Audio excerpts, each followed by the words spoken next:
So next topic is relationship between research and theory. Robert K. Merton actually established a relationship between theory and research. Actually, what happens is अभी तक हमारा जो sociology है that is been fighting on this grounds of research and theory.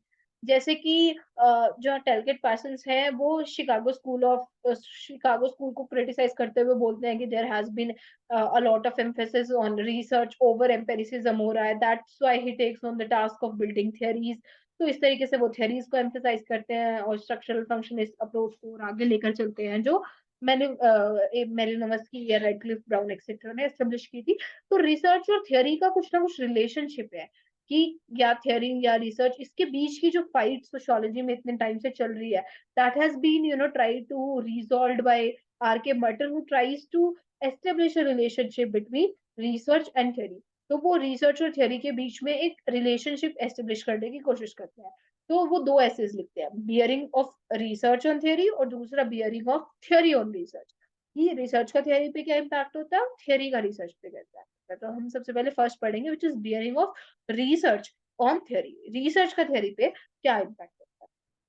तो सबसे पहले हम research करते ही तो रिसर्च की बियरिंग हमको थ्योरी पे देखनी है। तो हम रिसर्च क्या करते हैं कि जैसे मैंने कहा कि अम, अ, कोई भी हमने हाइपोथेसिस दिया कि ये चीज ऐसे होती है, तो उसको टेस्ट करने के लिए हम रिसर्च करते हैं क्या ये सच में ऐसी होती है। तो उस चीज को टेस्ट, तो research has been assigned a passive role. और वो पैसिव रोल क्या है कि टेस्ट करो, वेरीफाई करो कि ये थ्योरी सच है या नहीं है। तो इसका जो हमारा रिसर्च का रोल है that has been assigned a very passive role of testing and verifying theories. तो इस पैसिव रोल को मर्टन कहते हैं कि research has rather a active role to play. हम क्या करते हैं, थ्योरी है, उससे एक हाइपोथेसिस बनता है, फिर हम रिसर्च करते हैं, टेस्टिंग करते हैं, और अगर टेस्टिंग में रिजल्ट्स पॉजिटिव आते हैं इसका मतलब हमारा हाइपोथेसिस थ्योरी, और हाइपोथेसिस सही है तो हमारी थ्योरी भी सही है। तो मर्टन जो है वो कहते हैं कि रिसर्च का रोल सिर्फ टेस्टिंग और वेरीफाइंग नहीं है, it has an active role to play. And वो जो एक्टिव रोल है that helps in the development of theory itself. तो जो इसका रिसर्च का रोल है वो 4 लेवल्स पे देखा जाता है। पहला, it sorry it initiates new theory. दूसरा, it modifies and reformulates on existing theory. तीसरा, it deflects the focus of existing theory and refocuses the theory. Chotha, it clarifies the meanings of concepts used in the theory. So these are the 4 major roles which research has to play. तो ये 4 major roles हैं जो research play करती है। तो एक एक को ध्यान से देखते हैं। पहला, नई थ्योरी बनाना, नई थ्योरी को इनिशिएट करता है। तो रिसर्च नई थ्योरी को कैसे इनिशिएट करता है, जैसे हम रिसर्च कर रहे हैं तो हम काफी अनएंटिसिपेटेड, अनएंटिसिपेटेड, इस वर्ड का काफी रेलेवेंस है आर के बर्टन की थ्योरी में, अनएंटिसिपेटेड, जो हम एक्सपेक्ट नहीं करते हैं। तो जब हम रिसर्च करते हैं तो तब हम कुछ ऐसे एंटिसिपेटेड और एनिदमियस स्ट्रैटेजिक डेटा, स्ट्रैटेजिक मतलब that can be useful for making strategies, तो उस पे हम डेटा पे अराइव हो जाते हैं। तो जो ये डेटा है that will exert pressure for initiating a new theory. भाई ये जो डेटा हमें रिसीव हुआ है, why this data, what this data is trying to convey, फिर एम्पिरिकल जनरलाइजेशन, फिर higher order abstraction, so this data is actually exerting pressure for initiating a new theory. So this is called serendipity factor. इसी को हम serendipity factor बोलते हैं, which means chance discovery which initiates new research. तो हमने 4 major roles पढ़े थे research के, जिसमें पहला रोल है इनिशिएटिंग अ न्यू थियरी।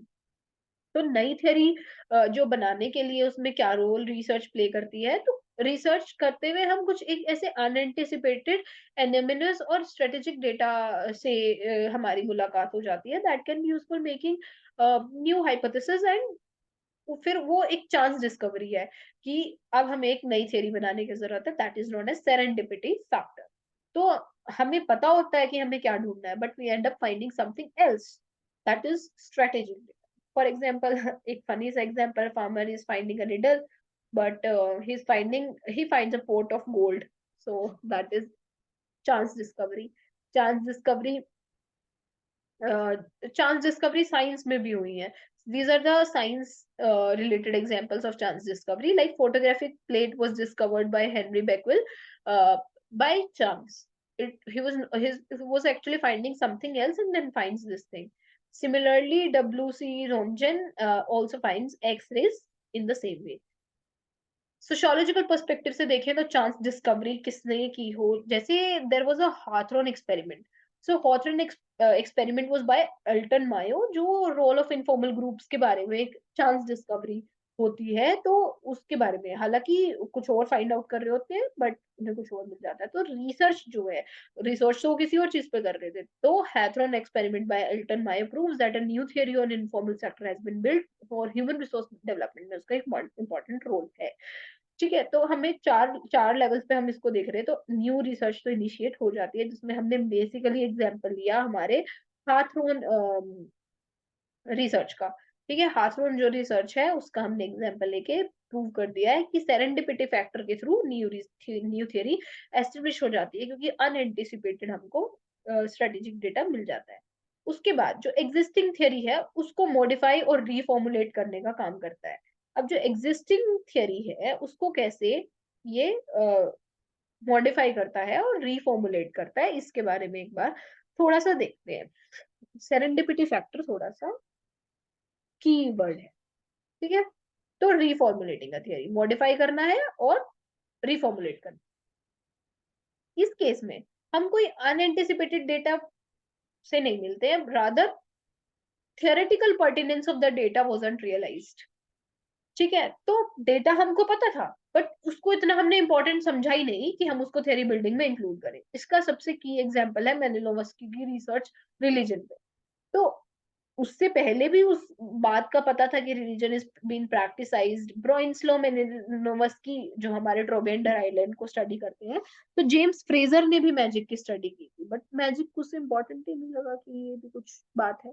तो जो रिपीटेड रिसर्च है that would help us to discover the theoretical theoretic pertinence of these facts leading to the reformulation of the theory। तो theory जो है वो reformulate हो जाती है, modify हो जाती है। repeated research हमें theoretic pertinence उसकी बता देती है उन facts की जो reformulation of theory। So data was not, but it was not considered important as to include it in a theory। तो मर्टन ने ये वाला एग्जाम्पल खुद दिया है कि जेम्स फ्रेजर ने भी मैजिक की स्टडी की थी, बट उसको सिर्फ एक प्रीलॉजिकल स्टेट ऑफ माइंड करके वो क्रिटिसाइज कर देता है इनफैक्ट कि ये इलॉजिकल है, ये प्रीलॉजिकल स्टेट ऑफ माइंड है, इसमें कुछ भी लॉजिकल नहीं है, इसमें कुछ भी रैशनल नहीं है, इट इज इररेलेवेंट। ये बोल के वो मैजिक को इग्नोर कर देता है, तो वो इंपॉर्टेंस ही नहीं देता मैजिक को। बट मेलिनोवस्की इसको एक इंपॉर्टेंट चीज कंसिडर करता है और रेलेवेंस रिलीजन की यहाँ से वो फाइंड आउट करता है, जिसके बारे में हमें डिटेल में पता है। तो in this way it helps in reformulating the theory. तो पहला तो ये है कि थ्योरी ही नहीं फाइंड आउट हो जाती है, दूसरा एग्जिस्टिंग थ्योरी को रिफॉर्मुलेट और मॉडिफाई करने में फर्स्ट में serendipity factor unanticipated strategic data मिल जाता है, और सेकंड वाले में हमारा जो नोन डेटा है ऑलरेडी हम उसको उसका थ्योरेटिक पर्टिनेंस जो है वो रियलाइज कर लेते हैं। तीसरा रोल जो रिसर्च प्ले करती है that is deflecting the focus of the theory and refocusing it. मतलब कोई जो थियरी है वो किसी एक पर्टिकुलर एस्पेक्ट पे फोकस कर रही है, बट उससे फोकस हटा के किसी और चीज पे फोकस ले आना, ये काम भी रिसर्च करती है कई बार। एग्जिस्टिंग थियरी का फोकस ही बदल देती है। फोकस एक साइंस का वर्ड है जहां पर बीम ऑफ लाइट्स कन्वर्ज करती है एक पॉइंट पे, that is known as focus. तो उस फोकस को ही चेंज करने का काम कर देती है रिसर्च। ठीक है, तो एक ये फनी सा एग्जांपल भी है that someone loses his house key and then he finds that key in the street light। So actually he lost his key near his home, still finding his here for the reason being that light his ears are discovering something here। So for example, इसका एक leading sociological example है personality और social structure. इसके बीच में relationship establish करने की बहुत बार कोशिश की गई है। तो हमारा फोकस ये रहा है कि सोशल स्ट्रक्चर से हमारी पर्सनालिटी कैसे डेवलप होती है। अगर हमारा कल्चर ये है तो हम कल्चर के अनुसार हमारी पर्सनालिटी कैसे डेवलप होती है, इस पे फोकस करते हैं हमेशा। But Margaret Mead, she conducted a research in a tribal community on the same island in a ये एक रिसर्च है, इसका पूरा रिसर्च का एग्जांपल शुरू हो जाता है जिसमें वो फाइंड आउट करती है कि how personality impacts the social structure. तो क्योंकि इस पे सोशल स्ट्रक्चर पे डेटा अवेलेबल था, तो we always focused on how social structure influence personality, but we never focused on how personality impact social structure. तो हमारा जो फोकस ऑफ द थ्योरी था that was how social structure is impacting personality, but this research has enabled us to refocus it towards how personality is focusing on how personality is impacting social structure। तो इसमें अब इनकी Margaret Mead की study भी यहाँ पर हम देख लेते हैं कि मार्गरेट मीड की आखिर में फाइंडिंग्स क्या है। तो मार्गरेट मीड ने एक ट्राइबल कम्युनिटीज है, 3 अलग अलग ट्राइबल कम्युनिटीज है सेम आइलैंड पे, वहां पर उन्होंने एक रिसर्च कंडक्ट करी। न्यू जुनिया सॉरी ये एक जगह है, वहां पर उन्होंने 3 ट्राइब्स फाइंड आउट करी। तो एक है आरा प्रेश, let me just erase this ताकि ये थोड़ा सा क्लियरली नजर आए। यहाँ की ये जगह का नाम है न्यू जिनिया जो भी है। उसके बाद आरा पेश, यहाँ पर ये फर्स्ट ट्राइब का नाम है। दूसरा है मुन्स और तीसरा है चाम्बुली। 3 जगह है ये, सॉरी 3 ट्राइब्स के नाम है सेम आइलैंड पे। ये न्यू जिनिया जगह का नाम है, आरापेश, उसके बाद ये मुंतुगुमोर और ये चाम्बुली। तो ये 3 ट्राइब्स हैं जहां पर वो अपनी डिफरेंट ऑब्जर्वेशंस को कैरी करती है। तो 3 सिग्निफिकेंट डिफरेंसेस उनको मेन और वुमेन की पर्सनालिटी में नजर आ जाते हैं। तो ये एक चार्ट के थ्रू आई हेल्प यू। जैसे आरा पेश में both men and women were gentle, nurturing, hard working. Women also did physical work, मतलब इक्वालिटी है, तो it is something very different from our traditional society.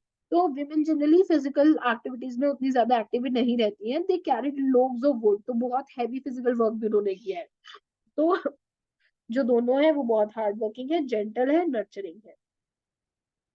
तो फीमेल जेंडर रोल जिसे हम कहते हैं वो यहाँ पर हमें देखने को मिला। उसके बाद मुंडुगमोर, वहां पर बहुत दोनों की दोनों बहुत वायलेंट है, कंपेटिटिव है, चिल्ड्रन को भी बहुत गंदी तरह से ट्रीट करते हैं, एग्रेसिव है और वायलेंट है। यहाँ पे मेल जेंडर रोल हमको नजर आता है, यानी यहाँ पे फीमेल कैरेक्टरिस्टिक है जेंटल और नर्चरिंग बिहेवियर, दोनों हार्ड वर्किंग है।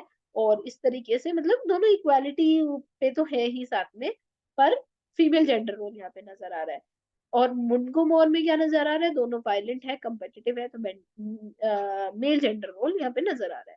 उसके बाद चामुली में वुमन जो है वो असर्टिव है, डोमिनेंट है, और ट्राइबल अफेयर्स में लीडर भी वही है। मेन जो है वो मेकअप करते हैं और फ्रीली क्लोथ्स पहनते हैं, यानी opposite of what is true in our society. Our society has men as assertive and dominant and the leader in tribal affairs, whereas women more wore wear makeup। तो opposite है ये something, this is something opposite. तो चाम्बुली के अंदर बिल्कुल opposite जो हमारी traditional society में होता है, ट्रेडिशनल तो नहीं कहेंगे, मॉडर्न सोसाइटी इनफैक्ट, वहां पर जो होता है उससे जस्ट अपोजिट था, that women were assertive, dominant and they actually handled the tribal affairs, when whereas men were the person who wore makeup and wore freely clothes। so इस तरह से एकदम अपोजिट हमको चीजें नजर आई चांबोली के अंदर। तो ये जो ऑब्जर्वेशन है इससे हम क्या कंक्लूजन लेकर आ रहे हैं कि personality actually shapes the social structure. Since women were assertive, dominant, तो वो लीडर थी वहां पर, और मेन इस तरह का बिहेवियर शो कर रहे थे। मुंडुकुमार में they both were fierce and violent and competitive, दोनों ही बहुत ज्यादा वो थे, और यहाँ पर दोनों ही बहुत जेंटल थे। तो उनकी जो पर्सनालिटी है that is actually shaping the social structure. तो personality is also shape the social structure. जो मार्गरेट मीड की ये जो रिसर्च है ये एक टर्निंग पॉइंट है, जहां पर focus has now been deflected to how personality shapes the social structure. तो जो हमारा focus of the existing theory है that has been deflected and shifted to something new. ठीक है। अगर हम नेक्स्ट रोल की बात करें, जो हमारा रिसर्च का रोल है एज एन एक्टिव रोल, तो हमने स्टार्ट किया था कहाँ से, I just throw some light on the background, was कि how research has a bearing on theory, how theory और रिसर्च के रिलेशनशिप में पहले हम रिसर्च का बियरिंग देख रहे हैं थ्योरी पे, कि हाउ रिसर्च इम्पैक्ट थ्योरीज। तो उसमें जनरली हमने स्टार्ट किया कि पैसिव रोल कंसिडर किया जाता है रिसर्च को, empirically testing and verifying theories, but it has an active role to play. The first one was to initiate your theory. The second one was to reformulate the existing theory, modification of the existing theory, जिसमें हमने उसकी बात की थी, theoretic pertinence की बात की थी। थर्ड हमारा था कि हम अपना जो फोकस है उसको डिफ्लेक्ट करके किसी नए फोकस पे लेकर जा रहे हैं। और फोर्थ है जो हमारा कॉन्सेप्ट यूज हुआ है थ्योरी के अंदर उसको मीनिंग्स को क्लैरिफाई करना और एक्सप्लोर करना, ऑपरेशनलाइजिंग। इसका काफी ज्यादा लीडिंग एग्जांपल हम एक ले सकते हैं। रिसर्च जो है वो ऑपरेशनलाइज करती है कॉन्सेप्ट को, तो जो हिडन डायमेंशंस है ना वो बाहर निकलती हैं। जैसे हम इसी का एग्जांपल ले लें तो एनोमी, एनोमी, यस एनोमी, तो एनोमी के बारे में काफी लोगों ने बात की है। In fact Durkheim also talked about anomic suicide and anomic division of labour. तो एनोमी के बारे में काफी लोगों ने बात करी है, but Merton also add a new dimension to it. तो रिसर्च के थ्रू ओनली, तो रिसर्च के थ्रू हमें पता लगता है कि हाउ मोर डायमेंशंस और hidden dimensions of the same concept can be bring brought out. So इस तरीके से वो वाली जो चीजें हैं वो भी एक्सप्लिसिटली हमको नजर आने लग जाती हैं कि जो मीनिंग्स हमें पहले से उस पर्टिकुलर कॉन्सेप्ट के नहीं पता थे, या जो डायमेंशन जिस नजरिए से हम उस चीज को समझ ही नहीं रहे थे, वो नए नजरिए निकल कर आने लग जाते हैं, जो इसमें मर्टन दो एग्जाम्पल देता है। तो इसमें देखो जैसे दो अनोमी की कॉन्सेप्ट की बात है, तो अनोमी का कॉन्सेप्ट जो है वो दो तरीके से यूज किया गया है। There is a study by Leo Strole and there is also a study by Bernard Lander. So जो स्टडी है लियो स्ट्रोल की, उसके अंदर ही इंट्रोड्यूस्ड अ सब्जेक्टिव डायमेंशन, जहाँ पे जो लोग हैं वो अफर्मेटिव आंसर दे रहे हैं अनोमिक क्वेश्चंस को। So if there is affirmative question answers to certain questions, then we consider कि वहां पर हाँ अनोमी है। बट जो बर्नार्ड लेंडर है, he gives an objective indices, तो वो ऑब्जेक्टिव ऑब्जेक्टिव इंडिसेस आइडेंटिफाई करते हैं। ठीक है, तो इस तरीके से ये दो पर्टिकुलर चीजें हैं जिसको हम थोड़ा सा और आगे डिटेल में देख रहे हैं। तो ये दो डिफरेंट एस्पेक्ट्स हैं। एक डायमेंशन है सब्जेक्टिव डायमेंशन जो लियोस रोल की स्टडी में है, और दूसरी डायमेंशन है हमारी ऑब्जेक्टिव डायमेंशन जो हमारी बर्नार्ड लेंडर की स्टडी में है। तो दो पर्टिकुलर डायमेंशंस जो है वो सेम कॉन्सेप्ट की हमको निकल के नजर आ रही है। जो दुर्खीम का कॉन्सेप्ट है नोमी का, that has been used in research by Leo Srole, जो इंटरव्यू टेक्निक का इस्तेमाल करते हैं डेटा कलेक्शन के लिए। तो वो एनोमी के कॉन्सेप्ट को ऑपरेशनलाइज करता है। तो interview technique is also here important कि what kind of technique he using is interview. तो वो एनोमी को सर्टेन क्वेश्चंस में डिफाइन करता है कि जब लोग एनोमिक होते हैं तो एक क्वेश्चंस पूछते हैं वो, that how are you feeling, are you feel, do you feel like quitting, do you feel like, so अगर उनका आंसर अफर्मेटिव में यस में आता है, दैट मीन्स दैट वो अनोमिक सिचुएशन में है। तो this is a new dimension of the same concept of anomie as increase by Durkheim. तो रिसर्च जो उन्होंने की इंटरव्यू से डेटा कलेक्शन में, तो he has able to arrive at a new particular dimension of the concept which is already been used by Durkheim. ठीक है, तो इस तरीके से ये क्वेश्चंस का कैसे है कि जैसे मेंबर्स जो हैं वो कम्युनिटी के ये सोचते हैं कि जो उनके लीडर्स हैं वो सेल्फ सीकिंग है, इंडिफरेंट है, सब चोर है। तो इस तरह की चीजों को अगर वो यस बोल रहे हैं, अफर्मेटिव में आंसर कर रहे हैं, तो वो अनोमिक सिचुएशन है। ठीक है, उसके बाद जब लाइफ गोल जो है वो रियलाइज नहीं हो रहे हैं, डिफिकल्ट टू अचीव है, इनएक्सेसिबल है, इस तरह की अगर उनकी सोच है, या फिर उनका ऐसा परसेप्शन है कि वो फ्रेंड्स और रिलेटिव्स पर रिलाई नहीं कर सकते क्राइसिस के केसेस में, तो ये एक उनकी एनोमिक सिचुएशन का है। और एग्जिस्टेंस की utility, utility of existence, so इसके बारे में उनका जो पर्सपेक्टिव है कि there is no utility of existing is something like this. तो इस तरह से अगर उनका अफर्मेटिव में आंसर है, तो हेंस ये जो सब्जेक्टिव डायमेंशन है ये एक्सप्लिसिट हुई थ्रू द स्टडी ऑफ। बात कर लें बर्नार्ड लेंडर की, तो उन्होंने अमेरिका में एक रिसर्च की थी जहां पर उन्होंने अनोमी के ऑब्जेक्टिव डायमेंशंस को एक्सप्लोर करने की कोशिश की है। तो उन्होंने इसको ऑल टुगेदर डिफरेंट वे में ऑपरेशनलाइज किया है। वो कहते हैं कि जहां पर एक लोकेलिटी जहां पर मेजोरिटी के लोग जो है वो टेनेंट्स हैं, या फिर रेजिडेंट टर्नओवर हाई है, तो वो एक ऑब्जेक्टिव इंडिकेटर है अनोमी का। यानी कि लोग बार बार अपना घर बदल रहे हैं, या फिर बार-बार किराएदार बदले जा रहे हैं। तो टेनेंट्स जहाँ पर बहुत ज़्यादा है और रेज़िडेंट टर्नओवर हाई है, तो that is an objective indicator of anomie. उसके बाद delinquency rate is beyond the average level. अगर जो delinquency, juvenile delinquency, young people जो क्राइम्स कमिट करते हैं, that is higher, it means anomie is higher in the society. Further ethically diverse community, ज्यादा जितनी ज्यादा डाइवर्सिटी है उतना ज्यादा एनोमी है। तो ये तीन एस्पेक्ट, रेजिडेंट टर्नओवर, टेनेंट्स वाला, और डेलिक्वेंसी रेट, और ये एथिकली डाइवर्स कम्युनिटी, तो इस तरीके से हर एक जो स्टडी है वो हिडन डायमेंशंस को एक्सप्लोर करती है।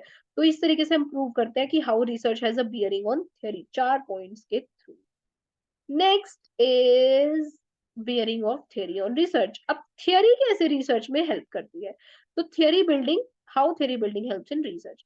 सो अकॉर्डिंग टू मर्टन, एक एम्पेरिकल जनरलाइजेशन जो है वो एक थियरी में तब बदलती है जब if the generalisation is conceptualised in abstraction of higher order.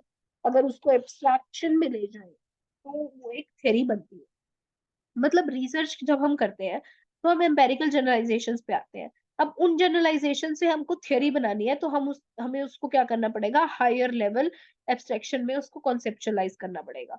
जैसे हमने rate of suicide is inversely related to solidarity है, तो इसमें हमें एक थ्योरी एस्टेब्लिश करते हैं, तो वहां पर एक्यूमुलेशन हो जाएगा किसका, थ्योरी का और रिसर्च का, दोनों का। Theory guides research leading to discovery of new theory. Theory जो है वो रिसर्च को गाइड करती है जिससे नई थियरी बनती है। तो ये इस तरीके से ये वो बताया हुआ। Theory also provides a rational. Theory जो है वो एक रैशनल प्रोवाइड करती है, तो प्रिडिक्शन में हेल्प करती है। फर्स्ट पॉइंट हमने देख लिया कि हमारी जो थियरी है वो how it does help in research by providing guiding research and then coming on to the new discovery of new thing. तो इस तरीके से study जो है, उसके बाद जैसे लोगों को डायरेक्ट लगता है कि सीरियल में क्राइम ज्यादा प्रिडिक्शन